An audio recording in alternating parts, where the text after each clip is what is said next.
K-Rino radio.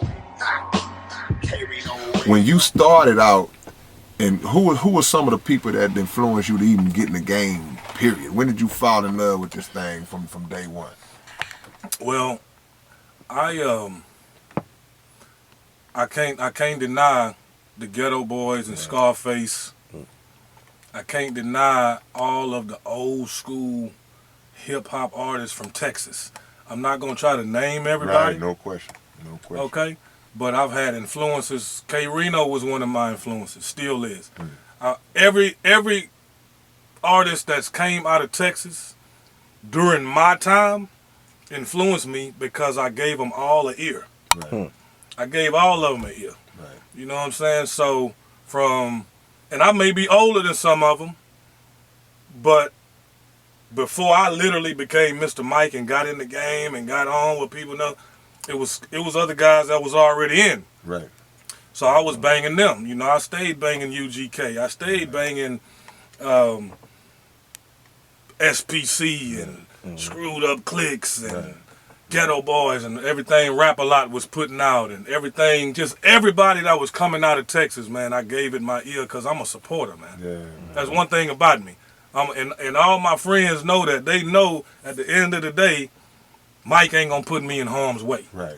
And he gonna have my back if we come across harm's way. Right. That's been one thing about me. Has it been sort of a downfall? Yeah, because people take advantage of that sometimes, you know. But it's me. Yeah. And again, going back to being true who I am. So I'm not gonna turn into a hater just because I'm getting hated on. Come on, man. I'm gonna stay true to who I am. Come on. My hit song was Where You Love At. Right. No question. So if I'm asking where it's at, I gotta be bringing it. Yeah, that's right.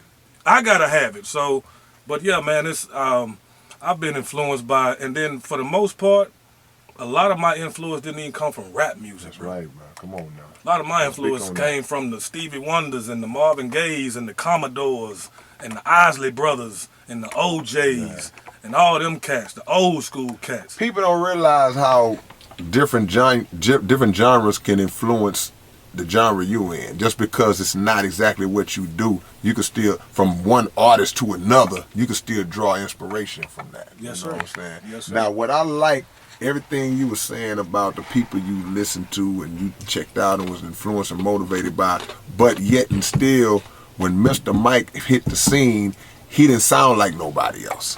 So to younger artists who are coming out today and they kind of have this thing where they kind of pattern themselves after whoever is hot, how do you talk to them in terms of like you could be influenced by this guy but still find and be yourself? Well, I'm going to use K-Rino as an example as well as myself. Like, if you listen to K-Rino, you can't go and say, damn, Reno sound like this dude. Yeah. Or Mike sound like this guy. Right. You know what I'm saying? And that's part of the reason why I feel that we're still here, because I'm big on longevity. Yeah. And so a lot of that biting and a lot of that, well, let me listen to what John Doe and Sally Sue doing so I can do what they doing because they hot right now. So I'm going to just do what they doing. Yeah.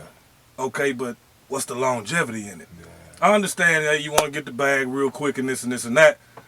But at the same time, to still be here 20 years later. Come on, man. And to still have a platform 20 years later, that's longevity, man. Yeah, no doubt. You know, and that takes, somewhere you're going to have some kind of originality. Yeah. Somewhere you're gonna have to have some type of your own creativity. So I would advise, yeah, it's cool to listen to the other artists, but I wouldn't pattern my style after another artist, because I want my fans and the people that's gravitating to my music to always be able to say, hey man, MR.MIKE shit is in a class of his own. Right. Yeah. That K-Rino, that boy in a class of his own.